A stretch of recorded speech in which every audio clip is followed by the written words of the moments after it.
Les amis, avant de commencer la vidéo, j'aimerais juste que vous preniez une seconde de votre temps pour liker la vidéo. Il s'agit d'un acte très simple à faire, ça soutient la chaîne, ça permet également de bien référencer la vidéo. Donc si vous appréciez le travail, je vous demande de liker la vidéo et partager, ça me fera plaisir. Situé sur la côte ouest de l'Afrique,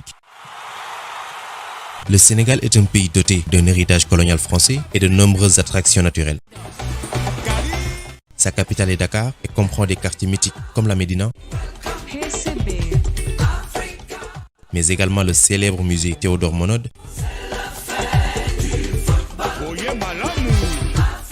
exposant des œuvres d'art. La ville de Dakar est aussi réputée pour sa vie nocturne,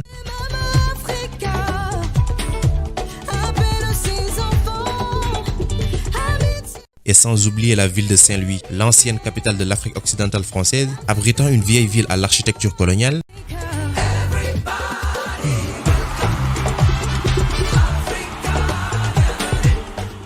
Le Sénégal, pays de football, pays de sportifs, mais également pays de légendes. Jules François Bertrand Bokandé, El Hadji Ousseynou Diouf, Feu Pape Bouba Diop, le premier Sénégalais buteur en Coupe du Monde et face à la France, championne du monde 98, Khalilou Fadiga, Henri Camara, etc. ont tous porté le maillot vert et blanc du Sénégal. Donc le football est un sport très apprécié des Sénégalais. L'équipe du Sénégal de football, dont les joueurs sont surnommés les Lions tout court, est affiliée à la Fédération sénégalaise de football, dirigée actuellement par Augustin Senghor, et à la FIFA depuis 1962. Une fédération fondée en 1960 et le premier match officiel du Sénégal a eu lieu le 31 décembre 1961. C'était à l'extérieur à Dahomey, l'actuel Bénin, est conclu par une défaite sénégalaise 3-2.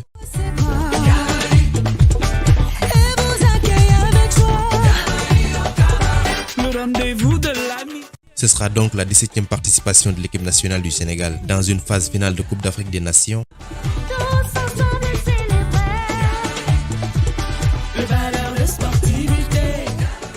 C'est donc la première des 5 vidéos que j'ai préparées pour cette CAN. Et aujourd'hui, on va parler du Sénégal, l'une des équipes favorites de cette édition 2022 qui va se dérouler au Cameroun à partir du 9 janvier.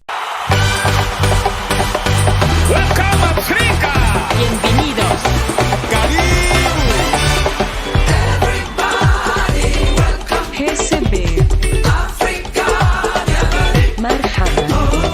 Sélectionneur Aliou Cissé, capitaine Kalidou Koulibaly, le joueur le plus capé de cette sélection, Henri Camara avec 99, Idrissa Gueye, Sadio Mané et Cheikhou Kouyaté ont respectivement 84, 80 et 61 sélections, les seuls actuellement en activité dans ce top 10. Le meilleur buteur de la sélection, Henri Camara avec 29 buts, devant Sadio Mané qui compte actuellement 26 buts, une différence de 3 buts. Concernant le parcours de cette équipe en Coupe d'Afrique des Nations, l'année 2002 au Mali, le Sénégal a manqué de peu la Coupe d'Afrique des Nations face au Cameroun, une finale perdue au tir au but. Aliou Cissé et El Hadji Diouf avaient raté leur tir. La même année, le Sénégal se qualifie pour la première fois en phase finale de la Coupe du Monde, organisée en Corée et au Japon. L'équipe du Sénégal bat la France, championne du monde et d'Europe en titre, dès le match d'ouverture de la Coupe du Monde. Elle se qualifie pour la première fois de son histoire en quart de finale de la Coupe du Monde en battant la Suède 2-1 et devient par la suite la deuxième équipe d'Afrique à atteindre les quarts de finale après le Cameroun en 90. Et lors de l'édition 2006, le Sénégal est demi-finaliste de la CAN face à l'Égypte. Mais pourquoi le Sénégal n'a toujours pas remporté de trophée majeur depuis 1960? Bien sûr que oui, ça peut paraître bizarre, mais le Sénégal n'a jamais remporté un trophée, et ça depuis 61 ans. Malgré le statut de favori qu'il endosse à l'approche des compétitions à laquelle elle participe, mais pour être champion de son continent, il va falloir plus qu'un statut de favori. Et ce plus, c'est l'engagement. L'équipe du Sénégal, bien que comportant des joueurs de classe mondiale, est souvent décrite par la population comme une équipe qui ne se donne pas à fond, mais aussi une équipe divisée en interne. Même si avec la génération actuelle, ça ne se fait pas sentir, on a l'impression de voir une équipe soudée et unie comme c'était le cas en 2019,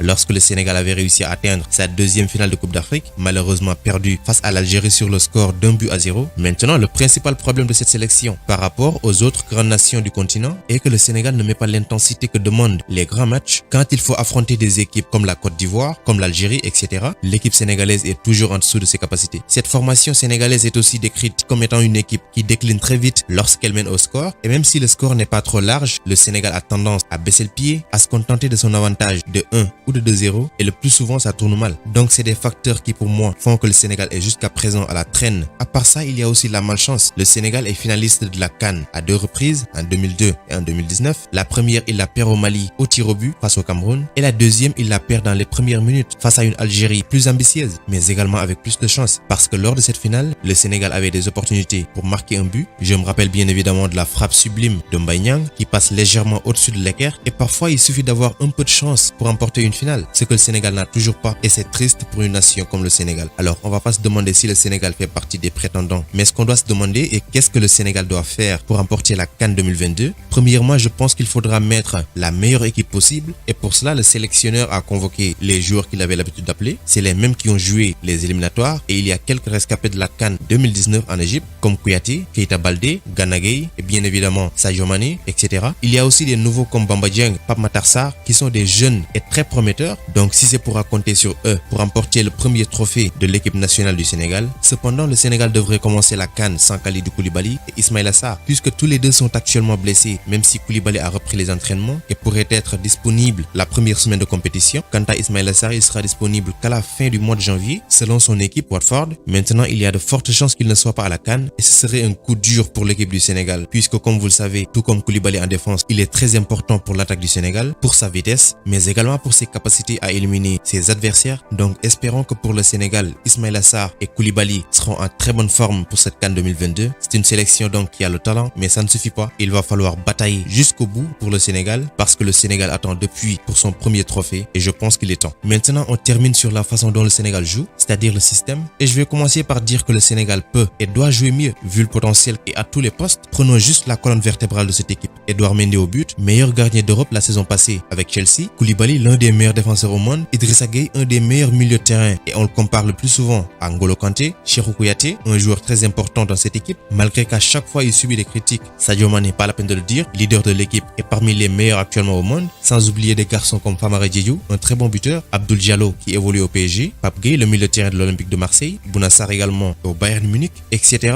Ils sont éparpillés dans cette équipe, je ne peux pas les citer tous. Mais ce qu'on peut dire est que le Sénégal a le matériel pour pouvoir proposer un bon et beau jeu, mais surtout confirmer sa première place au classement FIFA Zone Afrique. Maintenant, identifier le système de jeu du Sénégal me sera très difficile parce que c'est pas fixe. Tantôt l'équipe joue en 4-2-3-1 ou en 4-3-3, donc impossible de définir le système exact, mais le plus souvent il joue en 4-3-3. En tout cas pour cette équipe, l'objectif est clair, gagner la CAN pour son peuple et pour la première fois de l'histoire. Donc c'est la fin de cette vidéo. Dès demain ce sera au tour de la Côte d'Ivoire, après le Cameroun, ensuite le Mali et enfin l'Algérie, tenant du titre, mais également le plus grand favori de cette édition 2022. D'ici là, portez-vous bien, continuez à liker, à vous abonner et à partager. Je vous donne rendez-vous dès demain pour la suite de Road to Cameroun.